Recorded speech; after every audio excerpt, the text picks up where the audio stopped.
El tercero de los ponentes es un servidor. Me llamo Enrique Somavilla Rodríguez, y el Rodríguez lo digo siempre porque un amigo mío pues me dijo en un momento determinado que si no tenía madre, porque no aparecía nunca el segundo apellido. Profesor ordinario del CETESA de Madrid y ETA de Valladolid, dependientes de la Universidad Pontificia de Salamanca y de la Facultad de Teología del Norte, sede de Burgos, y de la Congregación en Roma, respectivamente. También participo en la Sociedad de Estudios Institucionales. La ponencia va a ser Protocolo en el Estado de la Ciudad del Vaticano, los contrastes entre los pontificados de los papas.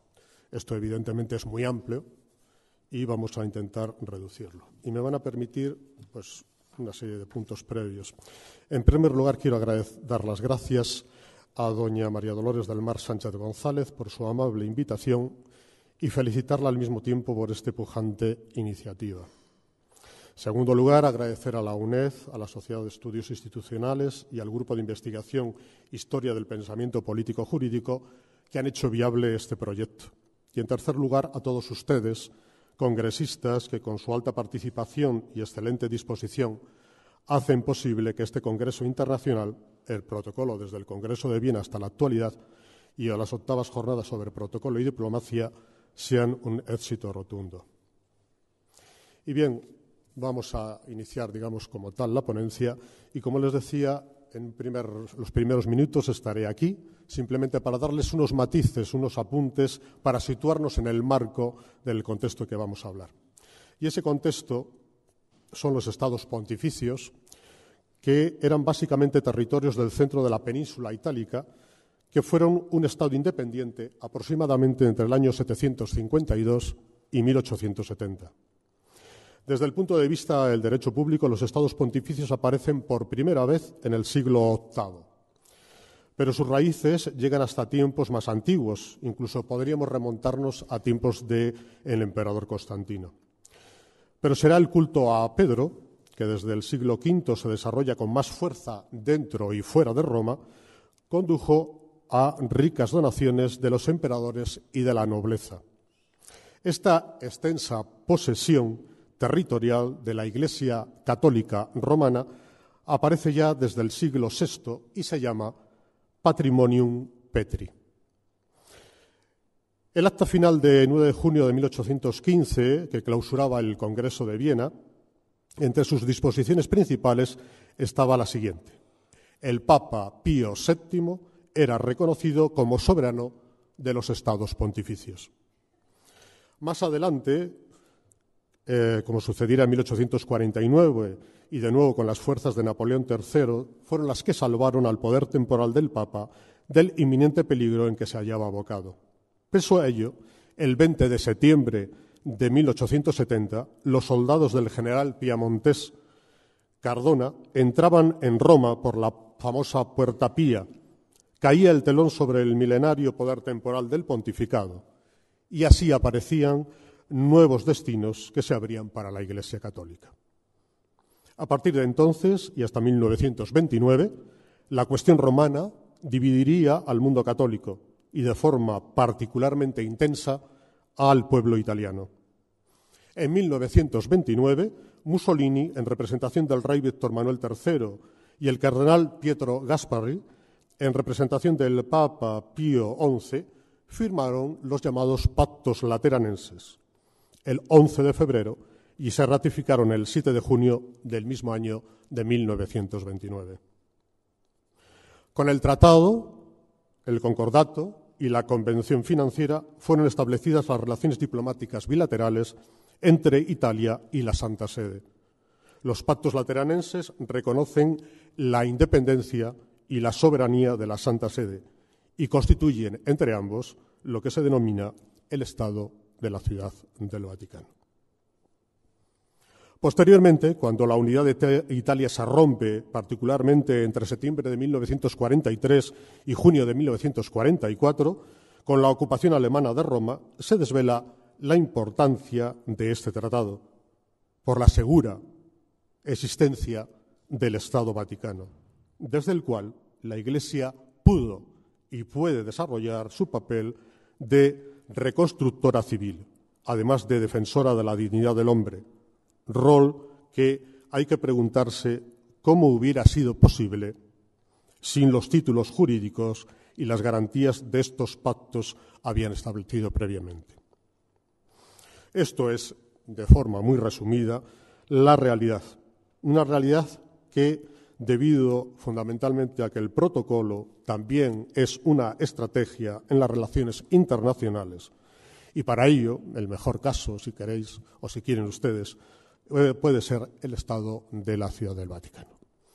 Ahora pasamos a la segunda parte, que es más bien expositiva y deambulatoria, o por decirlo así, peripatética.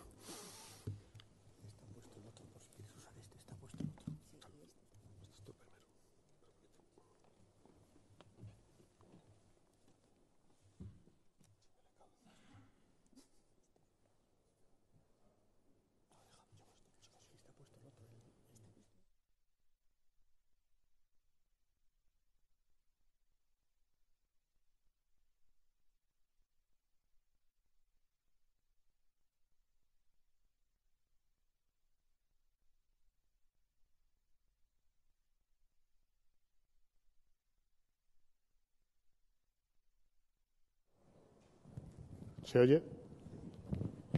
Bien, ahí tienen ustedes visionado el escudo, bueno, esa es la presentación como tal propiamente dicha, el protocolo del Estado de la Ciudad del Vaticano y los contrastes.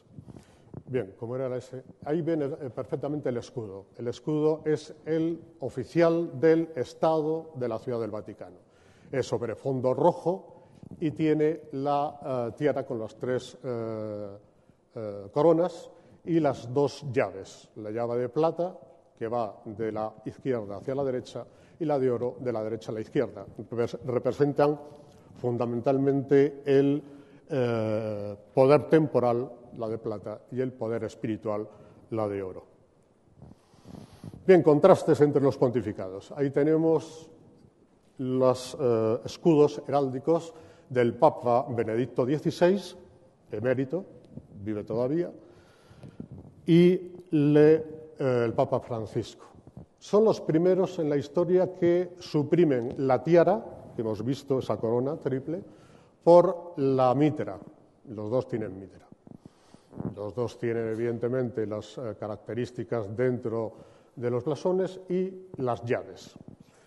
Otra cosa característica distinta a todos los demás pontificados que comienza con el Papa Francisco es añadirle ese lema debajo. En ningún otro lo encontrarán. Hay lemas de los pontificados.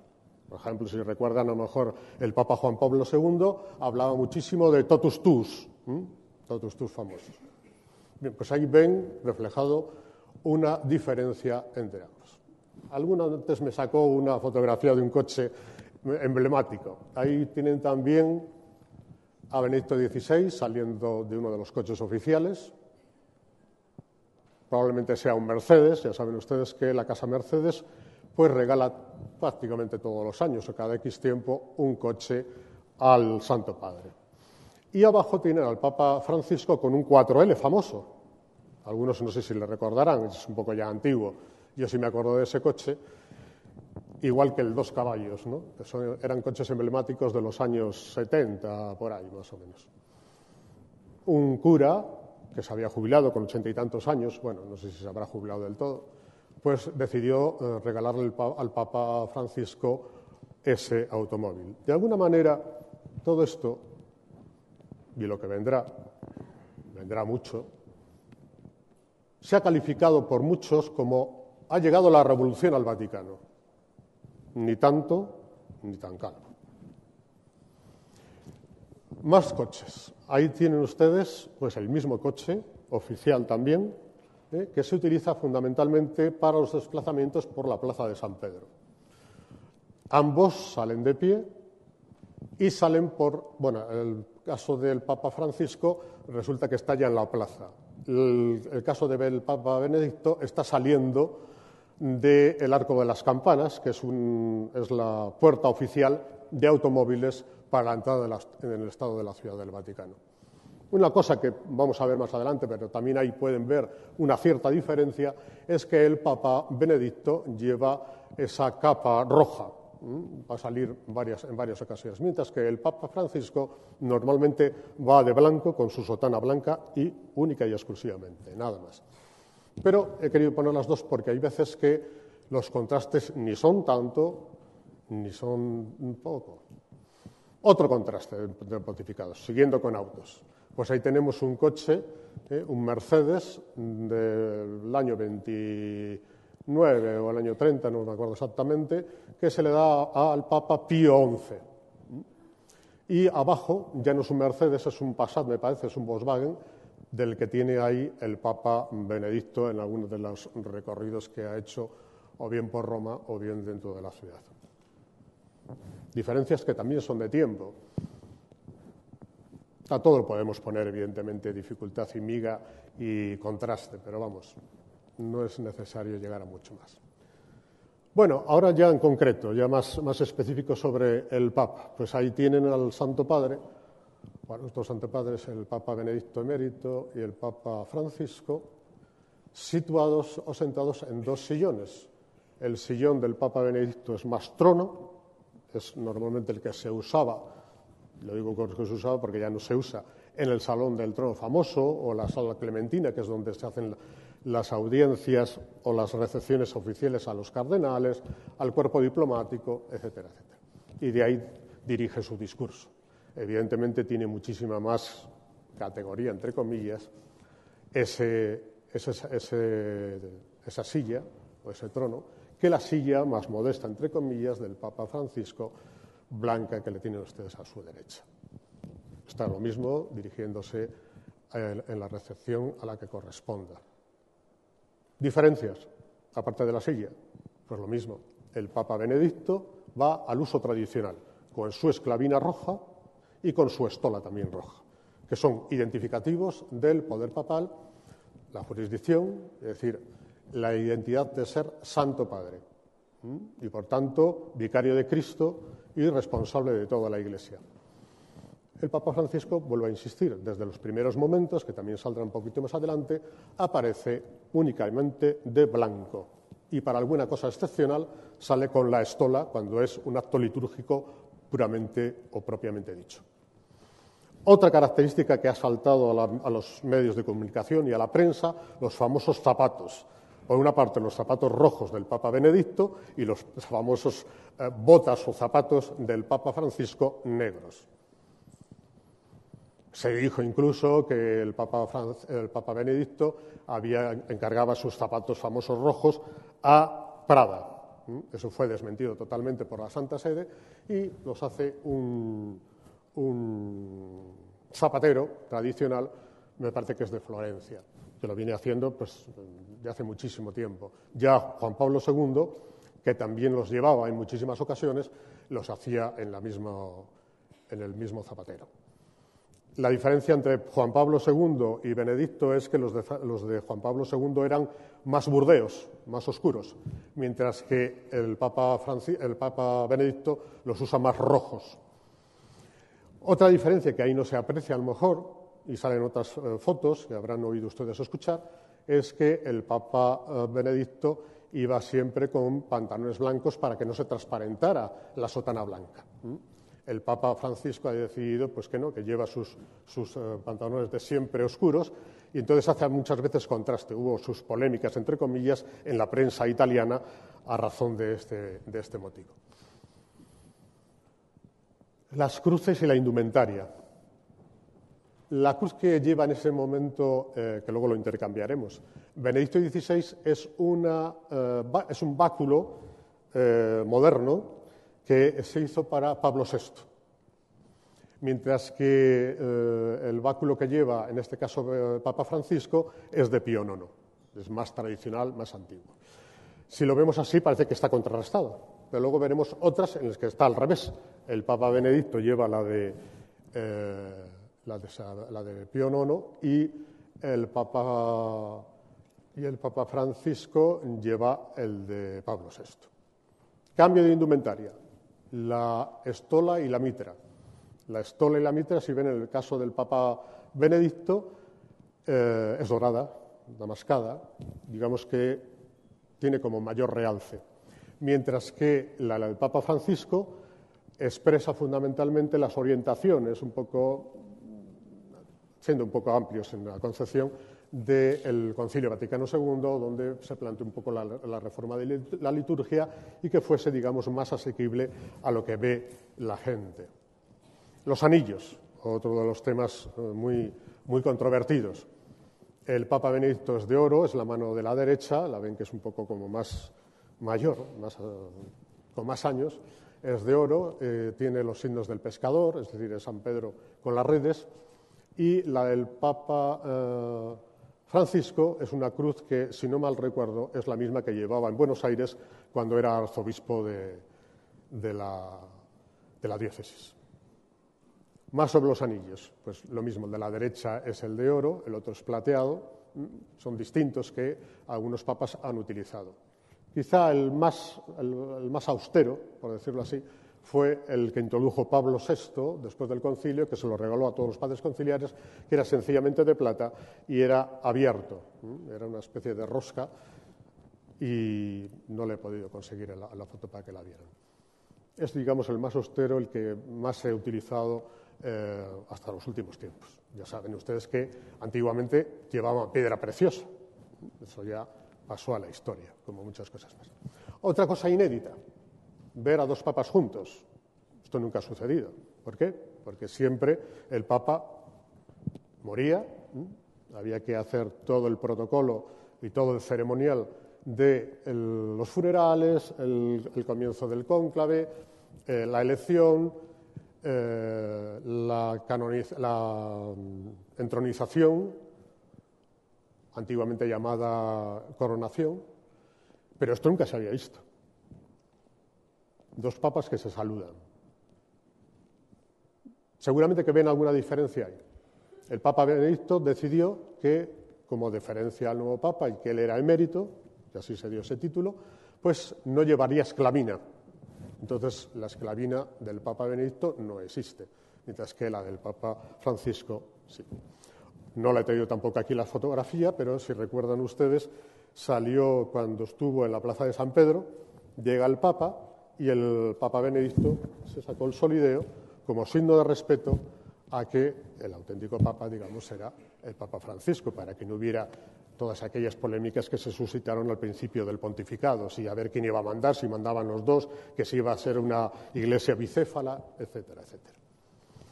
Bien, ahí tienen ustedes también la manera de presentarse el día de la elección para la bendición Urbi et Orbi en la logia central de la Basílica. ¿Cómo va ahí el Papa Benedicto? Pues con sus atributos, como decíamos antes, que son esa esclavina roja y la estola del mismo color dorada. ¿Diferencias hay? Pues ahí no hay tanta la diferencia. Lo único, pues que volvemos otra vez a llevar al Papa Benedicto con la capa roja y el Papa Francisco va de blanco. Es la misma silla, o prácticamente la misma, y ahí están en unas de las alocuciones que tienen en los miércoles en la Sala Nervi o el Aula Pablo VI, que es la sala de las audiencias de los miércoles o cuando hay alguna recepción muy numerosa. Otra manera de ver las bendiciones Urbi et Orbi a través de la historia. La primera tienen a Pío XII, que es con una coronación, donde se le pone esa triple corona, el tirreino. Se ve que incluso las mitras que hay alrededor son amplias, grandes, signo de fuerza, con todo, digamos, lo que conlleva su alrededor, la guardia noble que existía en ese momento, etcétera, etcétera. Y el marco, incluso con los abanicos aquellos inmensos de pluma de avestruz. El segundo que tenemos a la derecha es el Papa Juan Pablo I, de 33 días de pontificado única y exclusivamente, y ahí ya lo que vemos detrás es como una especie de mampara o de cristalera, y desde ahí da la bendición Urbi et Orbi. Si se fijan, el Papa Juan Pablo I también lleva la estola y lleva la esclavina. Bajamos, que es la misma de Benedicto XVI, y la última, pasamos ya a la de Francisco. Y la de Francisco solamente aceptó cuando sale a el balcón o la logia central de la basílica exterior para dar la bendición, sale de blanco. Fue una cosa que impresionó a todo el mundo, porque todo el mundo tenía la imagen de los demás papas saliendo de rojo. Entonces, cuando le ves por primera vez, a mí me causó extrañeza en el sentido, ¿qué hay aquí? ¿Qué falla? ¿O qué falta? ¿No? Es la costumbre que tienes ya metida a la retina. Y solamente aceptó ponerse la estola roja, como signo de autoridad ahí, que va a hacer una acción litúrgica, que es dar la bendición urbi et orbi, es decir, para la ciudad y para el mundo, pues se pone la estola. Inmediatamente después de dar la bendición, él retira inmediatamente la estola. La famosa silla gestatoria, que también ya en desuso, fue a los museos vaticanos. El de la izquierda, como ven, pues es Pío XII, con todo lo que conlleva, todo el ropaje, todo lo que es la casulla, la capa, digna de una época. Luego veremos si nos da tiempo a recoger los diversos pontificados. Y a la derecha, el Papa Juan Pablo I, que no quería, ni mal ni bien, subirse a la silla gestatoria. Le obligaron en el último momento a que, o le convencieron de que de alguna forma pues aquello era necesario para que la gente le visualizara. Hoy normalmente, si se dan cuenta o si se han fijado, se sale en coche. Sale en coche de pie el Santo Padre. Lo del tema de las cruces, como ya les he dicho antes, ahora están intercambiadas. El Papa Francisco lleva la de Pío IX y el Papa Francisco lleva la de Pablo VI, muchísimo más moderna. Aquí lo mismo, nada más que intercambiado. Aquí esto es la imposición del palio. El palio es una especie de pequeña estola con 6 cruces rojas, distintivas del Papa. Los arzobispos llevan el mismo palio que se lo entrega el Papa todos los años al que le nombran arzobispo, y las llevan negras. Los obispos no llevan un palio. Dos formas también de presentarse en la famosa ventana de las bendiciones o de los ángelus dominicales. El Papa Juan XXIII, que será santo dentro de unos días, con su carácter bonachón, su cara amable, y revestido de su estola. El Papa Francisco, como he dicho, en un plan muchísimo más, no sé si llamarlo moderno o austero. Este es el famoso palio, para que le vean, y tiene esas 3 cruces y las otras van por detrás. Va colgado al cuello y va una hacia adelante y otra hacia la espalda. La imposición de los anillos en la misa, digamos que si antes lo importante era la coronación, ahora se ha pasado a hacer una misa de introducción al ejercicio del ministerio petrino. ¿Cuáles son las características? La imposición del palio y la entrega del anillo de Pedro, con las características que les he dicho yo antes, que son distintas. Hay una indumentaria típica llevada por el Papa Benedicto, donde ven fundamentalmente pues, la mitra, el palio, que se ve ahí perfectamente, después el anillo del pescador, el báculo que hemos hablado y la casulla. Debajo lleva el alba, que si se fijan un poquito en el alba, es de esos de encaje, que eran típicos y muy tradicionales. Después esos se barrieron prácticamente después del concilio y son especie de sotanas blancas normales y corrientes. Juan Pablo II empezó a usar algo de esto, pero sobre todo fue Benedicto XVI el que removió, digamos, de alguna manera los armarios. Hay que también entender que es una concepción bien distinta, ya lo veremos, de dónde viene el Papa Benedicto, de dónde viene el Papa Francisco. Bien, hay los 3 últimos papas, el Papa de la Esperanza, Juan Pablo II, el Papa de la Fe, el Papa Benedicto, y el Papa de la Caridad, el Papa Francisco. Es una manera de rotularlo. Los tres, evidentemente, conforman la fe, la esperanza y la caridad, ¿no? Ahí tienen dos imágenes que, por lo que digo, muchas veces depende de la fotografía, depende de la imagen que se busque, pues vamos a encontrar más contraste o menos contraste. Ahí les tenemos a los dos. Quizá, si viésemos el pectoral, probablemente habría una distinción entre ambos pectorales, como hemos dicho anteriormente. La silla famosa, que en este caso prácticamente no sé si es la misma, no es la misma, pero muy parecida. Las dos son rojas, etcétera. Vamos más rápidos. Aquí es ese encuentro que tiene el Santo Padre Francisco con el Papa Emérito Benedicto. En la inauguración, me parece que fue en la misma Ciudad del Vaticano, a un monumento al Arcángel San Gabriel, para que, digamos, de alguna manera protegiera a todo el Estado.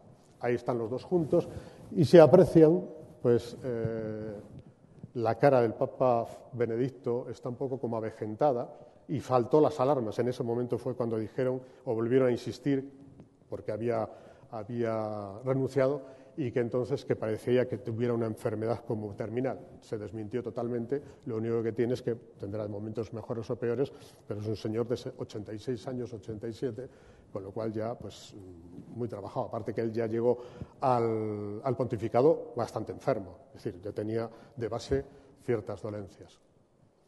Ahí ven caras de los últimos papas, Pío XI abajo, luego Pío XII a su izquierda, después está el Papa Juan XXIII, Juan Pablo I, arriba Pablo VI en medio, Benedicto y el Papa Juan Pablo II. Por personificar. Esto es lo mismo de antes, nada más que no se veía el coche, para distinguir fundamentalmente que esta es la puerta, luego solo diré lo de las puertas del acceso al Estado. Esta es una de ellas, es la Puerta de las Campanas, que se llama, porque está al lado del campanone de la Basílica y es la entrada oficial para los coches. Es decir, cuando hay entrega de cartas credenciales, visita de primeros ministros o de jefes de Estado, entran todos por el arco de las Campanas, bordean toda la basílica, ya lo veremos, y llegan a la patio de San Dámaso, donde se hacen los honores militares. Aquí están los dos papas pues venerando o besando al niño durante la misa del Gallo. Hay cosas que no cambian, aunque sean tradiciones. Y aquí hay esta foto es muy curiosa, fue de la visita de Barack Obama, ahí muy sonriente, no sé qué le habría dicho al Santo Padre, pero el Santo Padre está mirándole con una cara así un poco socarrona y con una especie de reírse como algo que le está diciendo, le ha dicho. Es muy, muy llamativo y por eso se la puse. Aquí está con el presidente que no alcanza la vista, de Chile y su señora. Como ven, el Papa Francisco vuelve a existir en los actos oficiales con su esclavina roja y con su estola roja, prerrogativa del Santo Padre. Aquí con el presidente de Alemania, bueno, pues podrían charlar perfectamente en alemán, ambos. Aquí con el de Uruguay, Mújica, que me parece que era amigo personal de él, o por lo menos conocido, aunque este hombre pues militó, me parece que fue incluso en no sé si los Montoneros o algo del tema de la revolución en Uruguay. Aquí está con el presidente, me parece que es el de Colombia, Santos Calderón, pero este caso es el Papa Francisco, y ya le ven, de blanco. Sí, hay cosas que cambian evidentemente, y vamos terminando porque si no me van a llamar al orden inmediatamente, y no es bueno que a mí me llamen al orden. Con el presidente Hollande, visita que no fue tan fácil, con el presidente Rajoy y su señora. Aquí está en una de esas audiencias generales del Aula Nervi, el Papa Francisco con el secretario, que es el prefecto de la Casa Pontificia, sigue siendo prefecto de la Casa Pontificia y secretario del Papa Emérito Benedicto XVI, el que un poco le cuida, aunque él está a cargo de una comunidad de religiosas.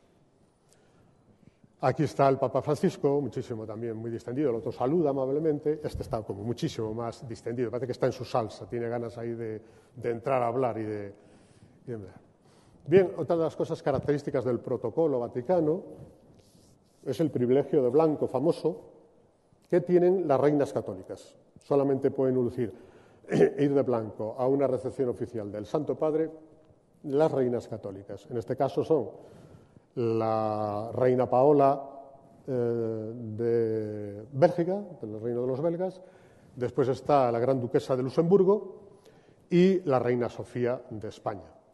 Los demás tienen que ir de negro riguroso. Si recuerdan, últimamente, en la visita que tuvo la reina Isabel II de Inglaterra, se hizo la polémica porque ¿por qué iba de lila cuando tenía que ir de negro? Yo me imagino que a lo mejor fue una deferencia incluso para el Santo Padre, como estamos en tiempo de Cuaresma, pues ella fue de lila, ¿no? Creo yo entender. También todo tiene su punto.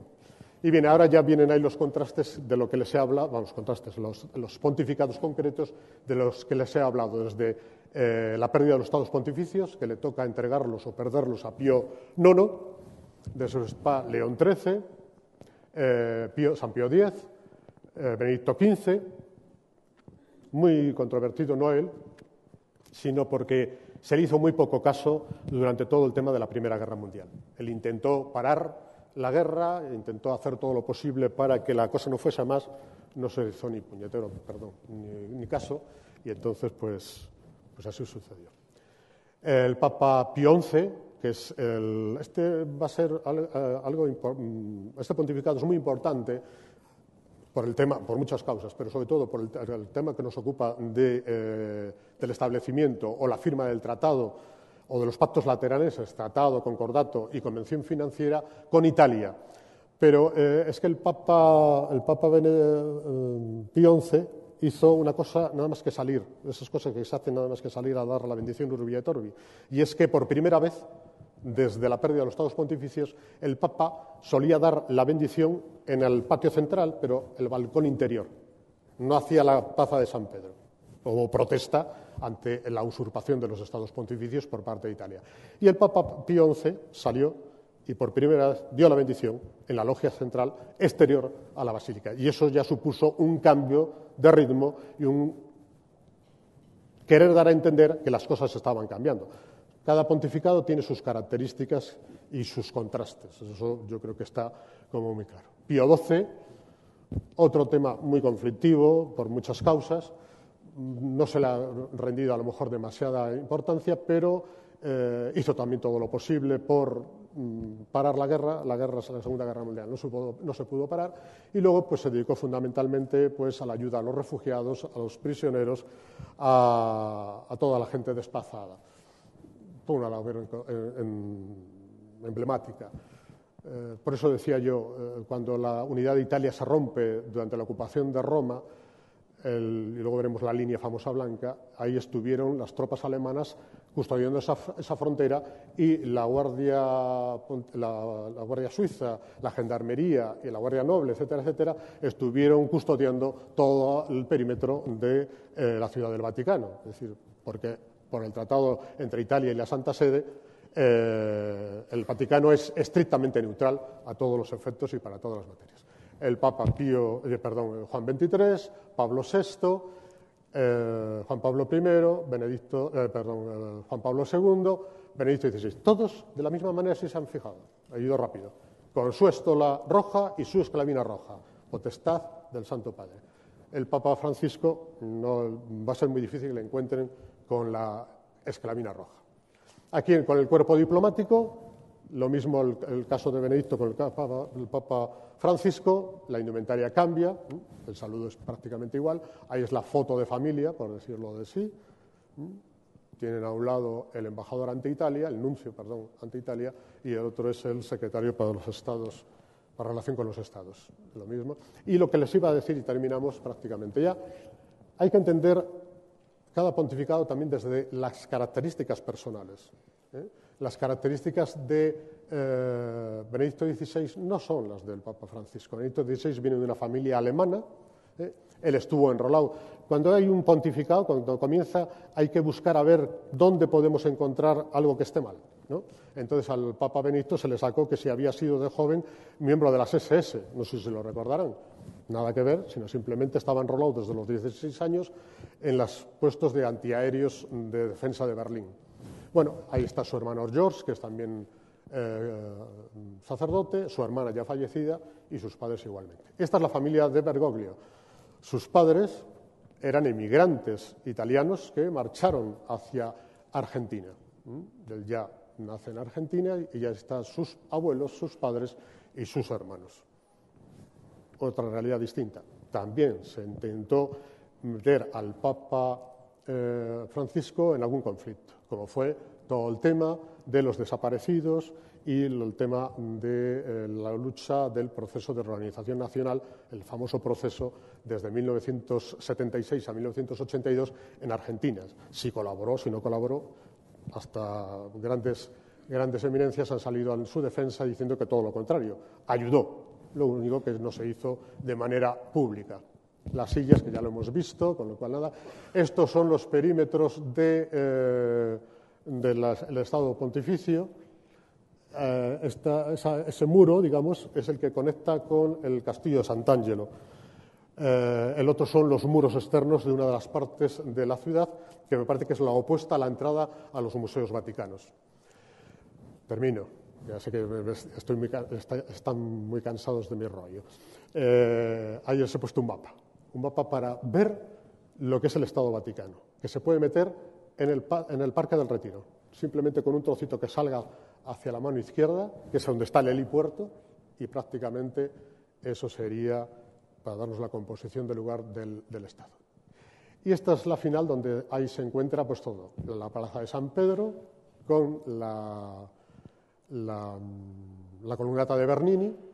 Después tienen a la mano derecha la Congregación de la Doctrina de la Fe, el Aula Nervi, después los Palacios Apostólicos. Ese cuadradito que está ahí es el patio de San Dámaso, que les decía antes. Los coches entran por esta izquierda, bordean toda la basílica y vuelven a ese patio para rendir honores.